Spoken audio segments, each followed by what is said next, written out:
धन्यवाद सर। यानंतर आजच्या कार्यक्रमाचे अध्यक्ष आणि आपल्या शाळेचे मुख्याध्यापक श्री सोनवणे सर यांना मी अशी विनंती करतो की त्यांनी आपलं मनोगत व्यक्त करावं।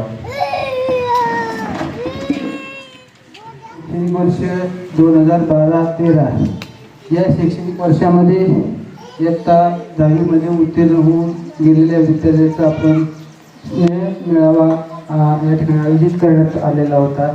या मेळाव्याच्या माध्यमातून आपण 2012 मध्ये जे विद्यार्थी या ठिकाणून उत्तीर्ण होऊन गेले त्या विद्यार्थ्याच्या संदर्भामध्ये त्यांच्या तोंडून आपण त्यांचा आतापर्यंत जो प्रवास आहे शाळा सोडल्यानंतरचा, शाळेत असेपर्यंत आम्हाला इत्यंभूत माहिती ठेवावं लागते किंवा आम्ही ठेवत असतो, परंतु या ठिकाणाहून गेल्यानंतर तुमची काय प्रगती झाली, तुम्ही कोणत्या स्टेजला आहेत या संदर्भातली काहीच माहिती होत नाही। आणि मग ती ऐकून तुमच्या सर्वांचा परिचय ऐकून थोडंसं बरं वाटलं की आपण जे या ठिकाणी पेरले तर काही चांगल्या प्रमाणात उगवलंय कुठं समाधानाची बाब आहे।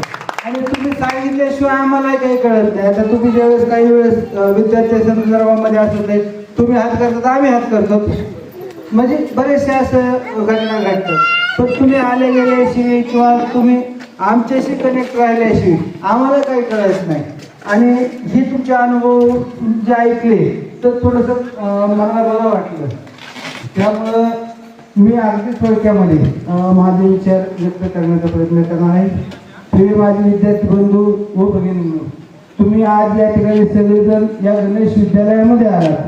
पुन्हा एकदा आनंदाने हे विद्यालय उडलून निघालं, कारण तुमचं हसणं, तुमच्या गप्पा, वर्गाच्या आठवणी जणू शाळेच्या भिंती पुन्हा बोलायला लागल्या आहेत। आपल्या आयुष्यातील शाळा म्हणजे केवळ शिक्षणाचे ठिकाण नसतं, जे आपण आपली काही एक मनामध्ये असतं की शाळामध्ये तिथे काही सर्व शिकायला मिळतं असे काही नाही।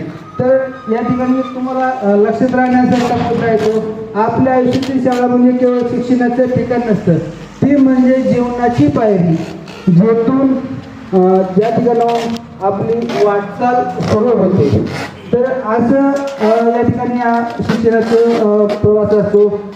कधी काळी तुम्ही या शाळेच्या बागावर बसून ते स्वप्न पाहिले, वर्गामध्ये बसल्यानंतर प्रत्येक तुम्हाला अध्यापन करणारे तुमचे सर तुम्हाला सांगतात